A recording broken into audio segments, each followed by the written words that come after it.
This episode is brought to you by Indeed. When your computer breaks, you don't wait for it to magically start working again. You fix the problem. So why wait to hire the people your company desperately needs? Use Indeed's sponsored jobs to hire top talent fast. And even better, you only pay for results. There's no need to wait. Speed up your hiring with a $75 sponsored job credit at Indeed.com/podcast. Terms and conditions apply.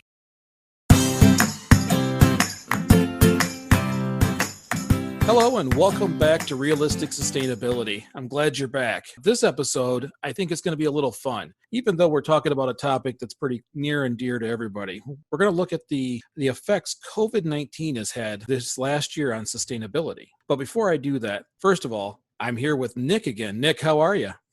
I'm good, Michael. How are you? I'm fantastic. I'm glad that I could get you here on a Zoom call. Today is a social distancing episode. The Social Distancing Sunday. Social Distancing Sunday. Yes, it is. We also have a special guest. This is an individual who's actually interviewed me in the past, the creator and host of The Curated Culture, Rob Bogan. How are you today? I am fantastic. I am very honored to be on your show. Thank you for having me. I really appreciate you coming on. I also have noticed you have had a tremendous amount of YouTube videos coming out as of late. You want to tell us about that?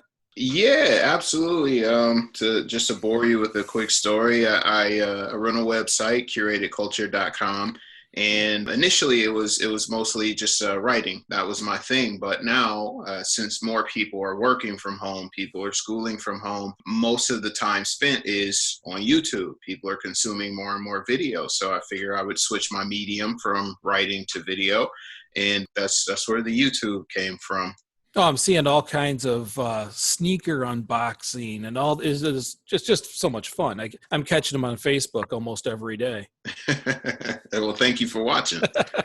Anyway, so this topic was your topic. This was a message sent from you to me about, this is something that needs to be discussed. So why did you feel like this was something that needed to be discussed right here, right now?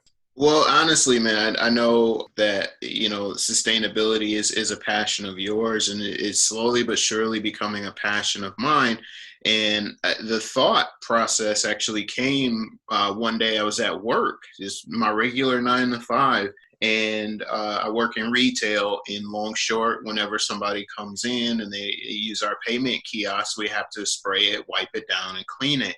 And I was in the habit of doing that. And I looked over into the wastebasket and I noticed no less than probably 100 paper towels in the wastebasket. And I'm like, my God, I'm one person in one store, but I can only imagine how much this is happening on a national scale all across, where I work in other areas as well. And I'm like, this could actually be pretty bad.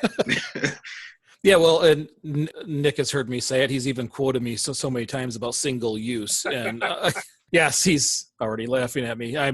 My skin starts to hurt. I start to twitch a little when I talk about single use items, because it's even worse when single use items don't even get used. But that's a whole different problem. So would you say the amount of, let's say, disinfectant wipes, the spray use, has gone up by 50%, 100%, 1,000%?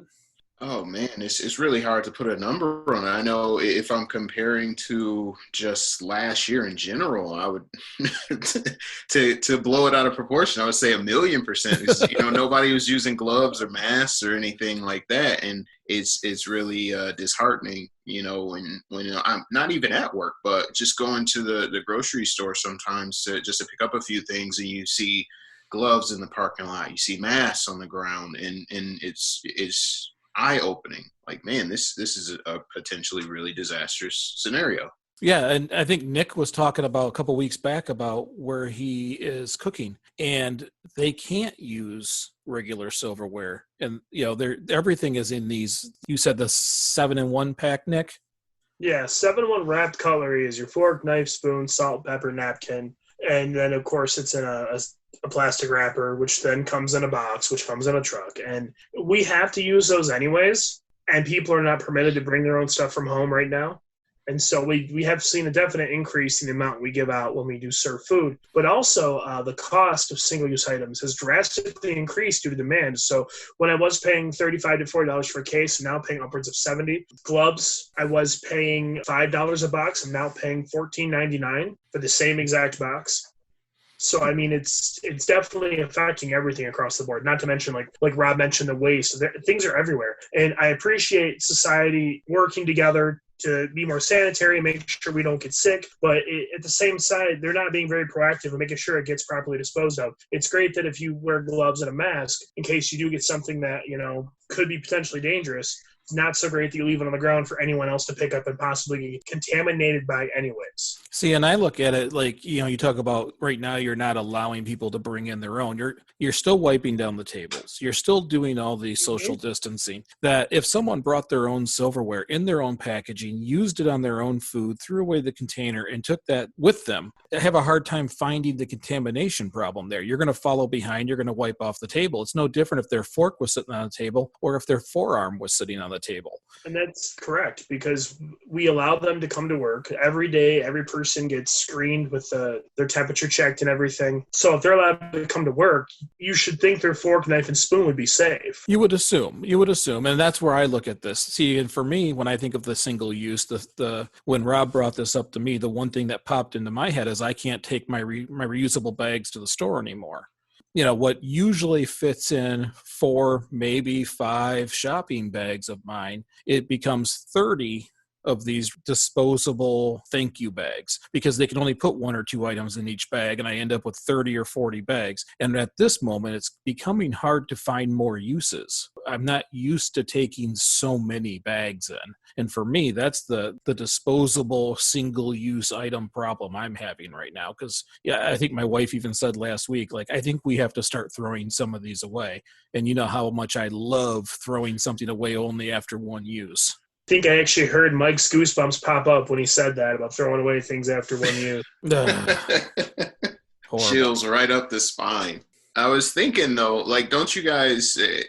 I'm listening to you both talk, and one thing that popped immediately in my mind is this is kind of, I guess, a problem that's created out of an abundance of caution because single-use items have gone up. Not necessarily because, people are going to try to come into work sick or things like that, but there's apparently, not a scientist or a virologist, but there's the big concern of asymptomatic spread. So you have to take those precautions in an effort to kind of curb, somebody from not showing any symptoms and coming in and using things and bringing stuff from home and potentially spreading it that way, right? Just going to say that it's definitely a necessary evil. I mean, it's something that's, you kind of pick and choose your battles. And if the choices are help combat a pandemic or the increase in single-use items, I definitely think the right choice is being made. It doesn't change the long-lasting effects it's going to have on all this stuff we're going to have to deal with. A lot of people don't even try to reuse the single-use stuff. And then on top of that, a lot of what we tend to mention a lot is with that plasticware. Most people pick it up for one item, throw the rest away anyways. Right. Well, and that's, single use is certainly going to be a big concern for a long time because, and you're right, it is the overabundance of caution, and I think that's a good thing. There's still a good chunk of society who chooses not to. So I guess as much as we can get for caution, the better. It is just setting back sustainability probably 5 to 10 years because it's not even just in single-use items. Another problem that as I was starting to do some research was food security. There is a massive amount of overbuying when it comes to food.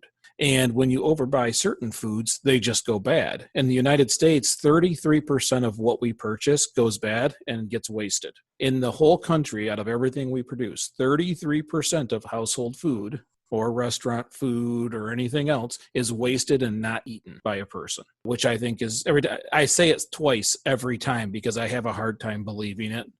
But that number is going to go up because we continuously, and especially in the United States, we're overbuying like crazy because of COVID, because you don't know when something's going to close or when you can or cannot get something. How do you feel about that, Rob? Yeah, I 100% see that happening. And really quick before I expand on that thought, the United States is number one in the world with food waste, right? Absolutely, by far. Yeah, and I would hate to see how much we've increased our lead thanks to COVID. But you would think at this point, though, much like a lot of stores are kind of putting restrictions on cleaning products and things like that, that they would, because of that, in the face of a potential, food shortage or something, that they would also put restrictions on the amount of perishable food items that people could buy. Like maybe it's a free for all on canned goods because you can eat that can of corn 6 years from now and it's still going to be good. But instead people are going and buying all the steaks and all the ground beef and things like that. And you're right, it sits in a freezer for a little while, or maybe they don't freeze it, they just toss it in the fridge and then it's bad after a week. Yeah, and as we all know, when it comes to beef and some of these products, the carbon footprint is much, much higher. Massive. I have, since I've talked to you last, I have tried very much to eat lower on the food chain. Much more greens, much more salads, much more fruits and vegetables, less canned, less preserved. Boy, that becomes very difficult in a time like this. Yeah, I can only imagine. Yeah, see, this is where I need Nick cooking for me each day. But I was just about to say, I was really curious because I know Nick works with food quite a bit. Like, how do you manage making sure that you're cooking the right portions, I guess, and kind of trying to lessen the amount of food that goes to waste? That's actually a good question. That changes drastically with the type of food service that I'm doing at that moment. If it's in the cafeteria at MTA, which essentially is kind of like a diner, just diner style food. Everything is kind of generally pre-portioned. I portion my fries out of the 8 ounces, and the burgers are a third pound and whatnot. And once it's sold to the customer, then it's on them what they throw away. I have no control over how much they waste. But in terms of mine, my biggest problem right now is salads and any type of fresh produce, because for some reason, again, it's the pandemic, it's going into the cold time of year, I'm seeing a real big increase in my fried food sales in that regard. And so I've had to throw away a lot of produce, and some things you can't freeze. I'm fortunate that I can freeze a lot of it, so there is minimal waste. There's a lot of fresh produce that gets wasted, and I'm actually not doing as good as I'd like to let people believe with it. On the catering side, we have a formula, like a mathematical equation as to how much each person eats, or a single entree buffet versus all the way up to a third entree buffet. And that's pretty close. Any food we have left, we actually donate to the soup kitchen, and they're still allowed to take donations, which I find kind of curious since they're putting so much restrictions on so many other aspects of food service. They're still allowing people to donate food to the food kitchen. I mean, I want them to donate to the food bank and the food kitchen, soup kitchens, but I don't know. I mean, I am struggling right now to find adequate uses for the overabundance of some of the stuff we have left. I'd like to say that I have this great method, but there are some weeks where I actually throw a lot away. A lot of it goes bad. A lot of it goes to waste. A lot of it ends up serving no purpose, but dollars spent. Right. Well, and so as you're talking about where each of us work and kind of how that is affected, I want to go back to Rob. Like, the economy has just been flipped upside down. A lot of people have moved to online. Some people are still coming in-house. Are you seeing a difference between the amount of walk-in traffic versus what you used to have?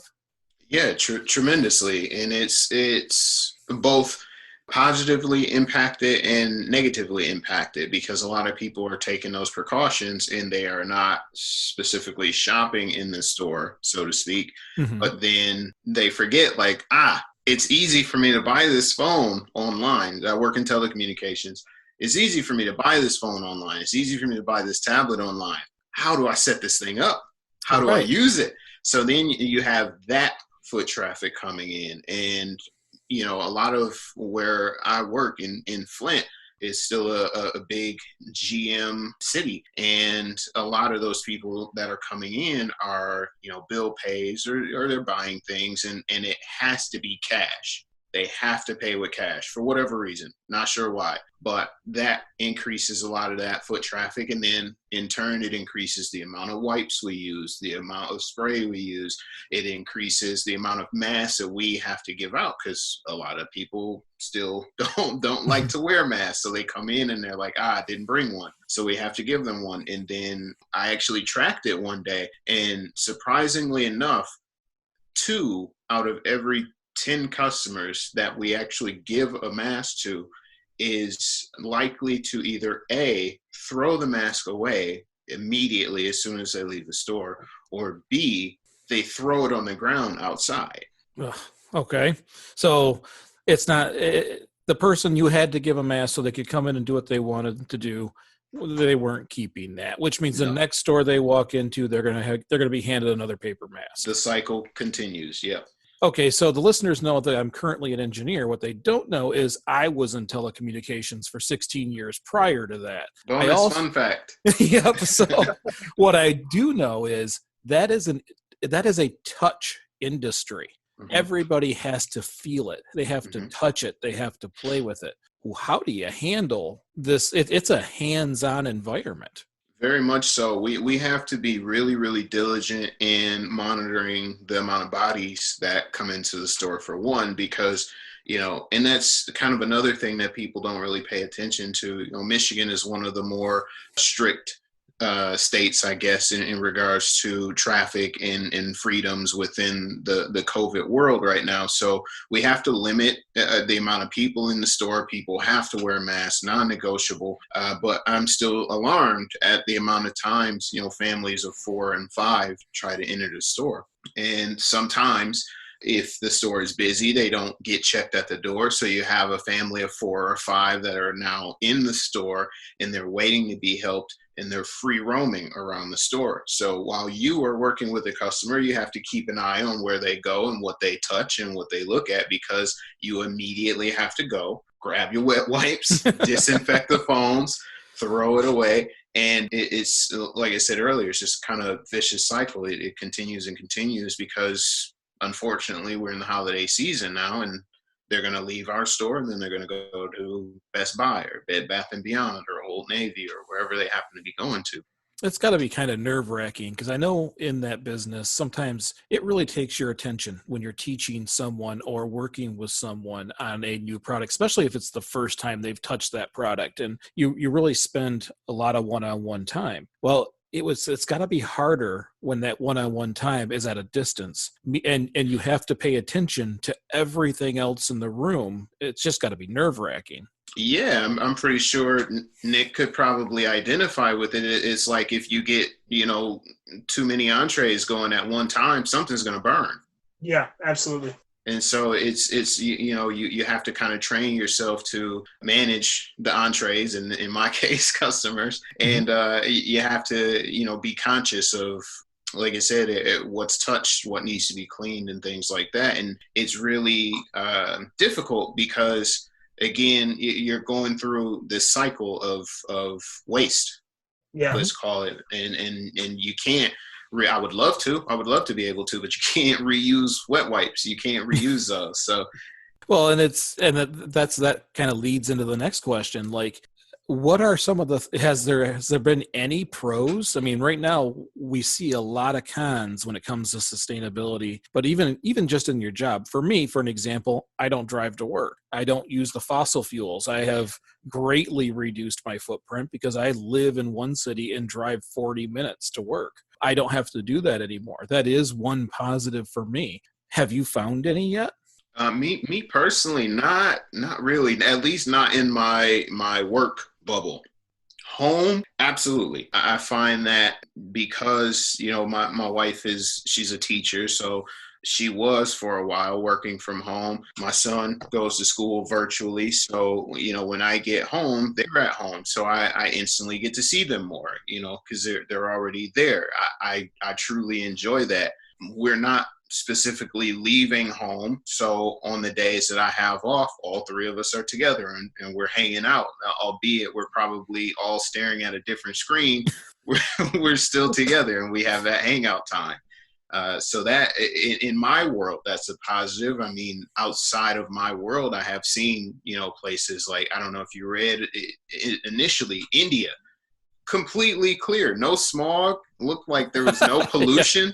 It was beautiful. And I wish that, maybe we could go through another lockdown just so the planet can have time to breathe and recover. Yeah, and I've seen, wildlife wandering back into places where they weren't accepted prior or have been chased out. I have seen some of those. Unfortunately, I think the moment we're allowed to run back outside, we're going to shoo everything away and dirty up that sky because we haven't necessarily made any changes. But definitely, Nick, same question to you. Have you seen any pros in your business? In the business itself, no. Generally speaking, the pandemic and lockdown has drastically smacked my business in the face. Catering has come to a standstill. On a personal note, it's done wonderful things for my family. We spend a lot more time together. We do a lot more things together, a lot more games, a lot more fun events. I'm more in touch with their schooling now because before I kind of watched it through I guess the kind of outside looking in, like I knew they were going to school and I had a rough idea as to what they were doing, but now I'm really involved with their schoolwork. So that's been wonderful. But as for the food industry, the only food industry that's really profited from this pandemic has been fast food. Fast food has seen a dramatic increase in sales, which I find really peculiar because of all places to eat, that's kind of like the bottom of the barrel. Yeah, and it kind of falls into if we start talking about human health. People talk about during the pandemic dealing with mental health concerns. They deal with physical health concerns. I think it's a nonstop ongoing joke on Facebook about the COVID-20 or the COVID 30 pounds that we gained during that first break, Mm-hmm. But there are a lot of health concerns, I think, that go along with it. And you may have just hit something there. It's easier or you feel safer running through the drive-through. And then, you got the extra double glass with the gloves on as they hand you the food as if someone inside isn't touching that food, but at least gives the security feeling, theater. This pandemic is full of placebos for sure. Right. Definitely. So it does make me wonder about the human health because there's also the fact that people are washing their hands more. It's funny. We make jokes that, hey, I guess if we wash our hands, we're in good shape. But we really should have been doing that a little bit beforehand. But people are washing their hands more. They are more conscious of what they touch. They're not touching their face on a regular basis. So, have you found that to be true, Rob? Or have you changed any habits, or did you already have really good habits and it just helped you from this point going forward? It's a little bit of both, actually. Definitely on the hand washing front, for sure. I'm a lot more conscious than I am. As well as I do, having that retail background, you can't really trust what you touch. So you finish up with things, you go scrub the hands down, and now it's like 5 times more. In terms of my personal habits, yeah, I guess the hand washing, and I'm a bit more conscious about, the things that I touch now more than ever, for sure. I do want to bounce back really quick to the fast food point that Nick touched on. And I find we go back to the discussion of single-use items because fast food is geared for that. Right, you get your cardboard box and your plastic utensils and everything is so. I would be really interested to find out how much that industry in particular is contributing to I guess pollution or food waste and all that as well. Well, and it's for an example, I'm the guy who brings his thermos to places to get coffee. I can go to Tim Hortons. They put it in my thermos. They get to save on a cup and a lid, and I get a little extra coffee, and everybody's happy. You can't do that. I can't take my cup to McDonald's and have them fill it, even though my cup would be a third of the size of their buckets that they give you to drink out of. Right. You can't. They won't allow it, and I understand why. But that's all those extra cups because I'm not the only person who uses a reusable container at every moment. It is when I go to Horrocks in Lansing, I love going to that store. You can't do any of the bulk buy right now. Mm-hmm. Meanwhile, there's full piles of fruit you can dig through to find that Right. perfect apple, but Right. I can't pull the lever and take as much coffee as I need in my Mhm. personal containers. But that all in itself just continues to compile. Here Yeah. we are working like heck to stop using plastics and stop using these single-use items and stop wasting single-use items. And I guarantee the next time you go to McDonald's, in the bottom of that bag, so that the grease doesn't get in there, is a big stack of napkins with a grease spot already on them, so you probably won't use them. You can't recycle it either. Yeah, anything with food on it, grease on it, isn't recycled. And let's be honest, a lot of the recycling uses way more fossil fuels than what it's worth. Right. The answer is reduce, Mhm. and refuse. Now, I will say one habit that we have kind of changed on the subject of food and things like that, and more in line with the economy itself, is we try not to eat at, big box or chain fast food joints. We go and eat at, actual local restaurants, the local Thai spot, or, Chinese and things like that, just because these are people not backed by big business, and every single dollar counts, because that money ends up going right back into the community more often than not. Well, and they need it to maintain them, because there's been a tremendous amount of empty buildings. Yeah. There's a lot of businesses going out. There's a lot of small business struggling. They don't have, and matter of fact, I don't want to say just small businesses. I mean, large businesses are going out. Almost every place that's based out of a mall is just slow dying. Yeah, I mean, it's that fast fashion is, they have to have so much in revenue, and they're just not getting it. Well, I think that the pandemic was kind of the last nail in the coffin for most in-store retail places. I think if it did one thing that no one really expected, was it showed big box stores how much they can rely on online sales to pay their bills, and how much they didn't need a store anymore. What? I think it also took those companies, the Kmarts and Sears of the world, who refused to believe that online was the next step, and it reminded them that, it reminded these companies that if you do not have an online presence, you don't get to stay. Yeah, and going back to the single use with the food, a lot of fast food places predominantly are always going to be single use items. So because their business model, or the way that their business is designed, is, circles around that, they didn't really see any hit at all in this pandemic, except for when they first completely closed all the food service places. I am a big advocate of mom and pop places. I think the world needs more mom and pop places. Not everyone is going to have $1 billion advertising budget behind them to push their new item that you can't go in and sit down and eat. So I really appreciate, Rob, that you guys hit the local spots. That's awesome. Yeah, it felt like a no-brainer, as Mike was saying. A lot of these places depend on that money, and I know, myself being a small biz owner, the ability for me, or the lack of the ability for me, to go out and visit Comic Cons and go to these conferences, that has impacted my business on a personal level, which is, again, where the uptick in YouTube content comes from, because we're all kind of sitting home doing nothing. So I think, it's only right, when you see it on a personal level, to try and support those who are struggling right along with you as much as you can. So are there things that you can do differently? So not for work. Let's take regular work and set it aside. Let's talk about the YouTube. Let's talk about, curated culture.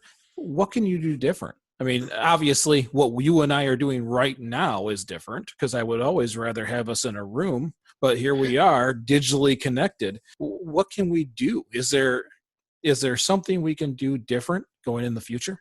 I think the biggest thing for right now is honestly just appreciating this experience. Having to talk to people from a distance is not something that I'm very good at. It was one reason why I started my podcast a while ago, is because it gave me a reason to get out and to see people and have those in-person conversations. It's teaching us, honestly, to be more conscious of the things that we use and how we can reduce and as you say, reduce, refuse, and just kind of help lower our footprint all across the board. I think we are all being, it's an unfortunate scenario, but I think we're all being taught an important lesson here that, we have to kind of change things up because we don't have infinite resources as much as we thought that we all did. And you can go and you can get toilet paper whenever you want to. And now we see that that's not a thing. Mm-hmm. I'm curious too how much of that toilet paper is still still sitting in a closet somewhere, how that changed the retail side of it. I'd be really interested on the economic effects of hoarding, if you will. But I don't know, there's so many pieces of sustainability that I feel like have just had to take a back seat during this time. And it was really your comments that reminded me how much it really took a back seat. Because the more I started reading, I mean, you know me, and when it comes to Flint, I'm a Flint guy. I'm an advocate of Flint. It's in my book. Like, it's Flint brought up every time I can.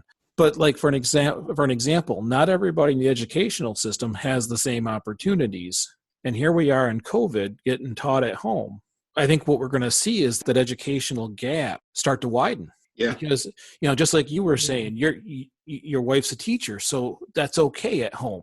Nick is now involved more with the educational process. I know I am too. Even when I don't want to be, I'm well more involved.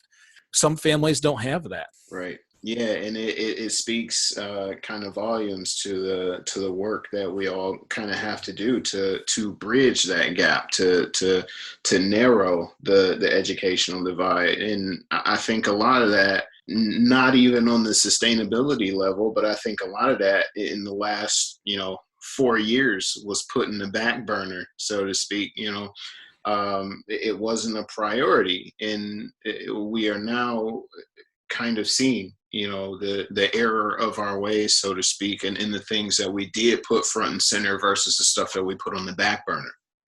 If we leave anybody in this show with one thing, I want it to be find one thing not to waste. Find one single-use item you can use more than once. That paper mask, don't throw that thing away on the way out the door. That can be used. It's not a filter. It's just a face blocker. And as long as it's on your face, it's keeping things from physically touching your face. It is not a filter. You don't change it out after every use.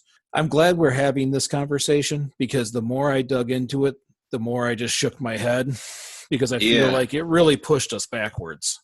It did. One thing that, on a lighter note, kind of funny, but not really, potty talk. I am curious why people aren't talking about bidets more. Like, it's a thing, and you don't necessarily have to worry about toilet paper shortages, and it's sustainable. It is, right? and I ran into it in Italy. I think Nick got a few pictures with me, shaking. I don't even know how to use this. Why do I have 2 toilets?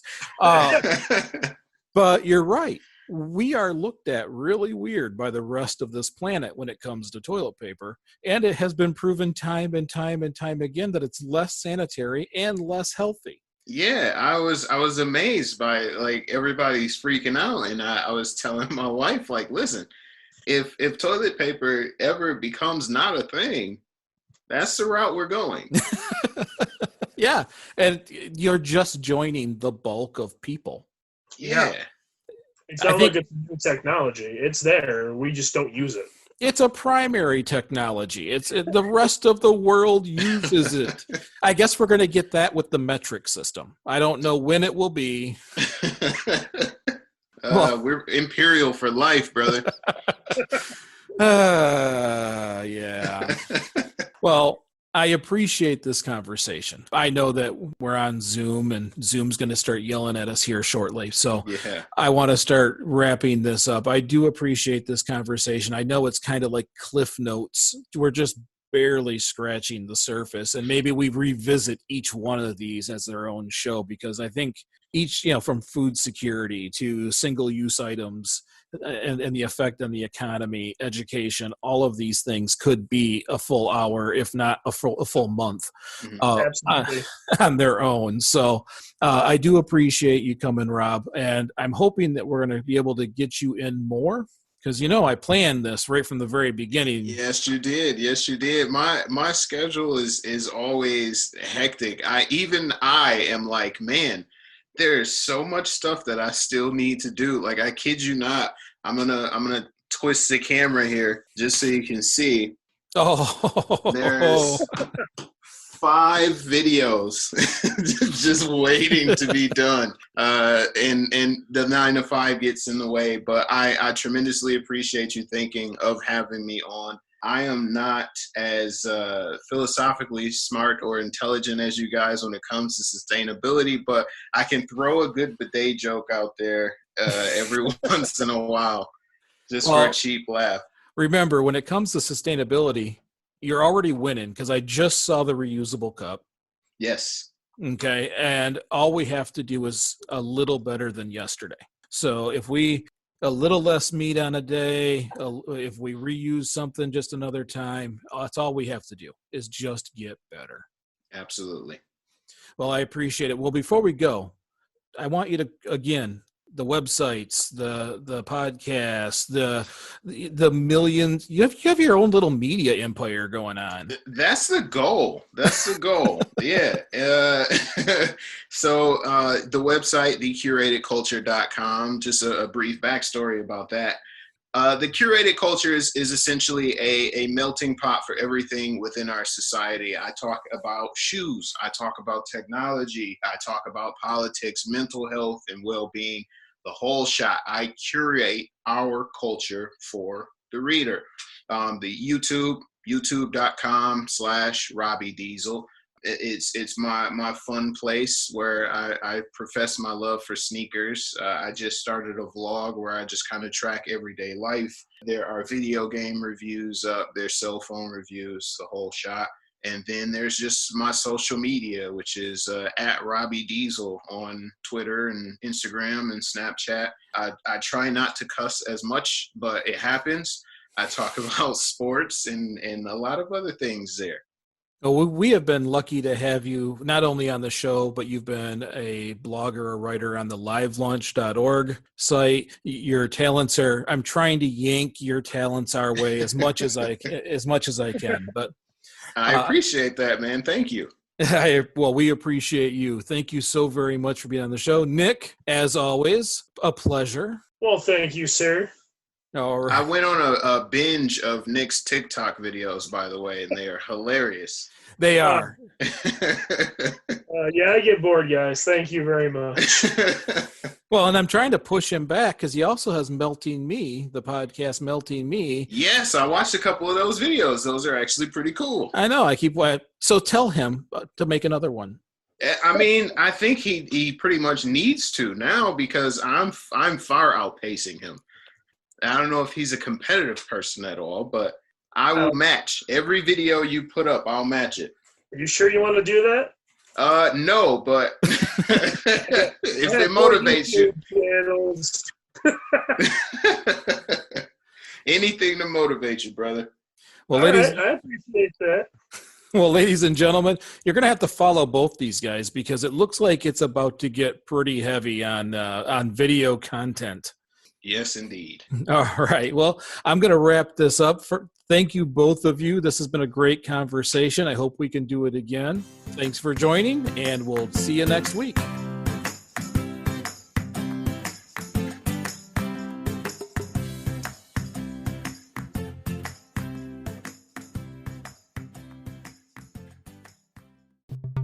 If you have the desire to be sustainable but are unsure of what can go in the recycling bin, or you're constantly forgetting the reusable grocery bags, check out Starting Sustainability, the podcast. Don't be frustrated or confused anymore. Starting Sustainability was created to help those beginning their sustainable journey. Each week, we give ideas on simple concepts you can easily incorporate into your current lifestyle. We also share stories of what works and what doesn't, so you don't have to waste your time and money. Check out Starting Sustainability, available everywhere you listen to podcasts.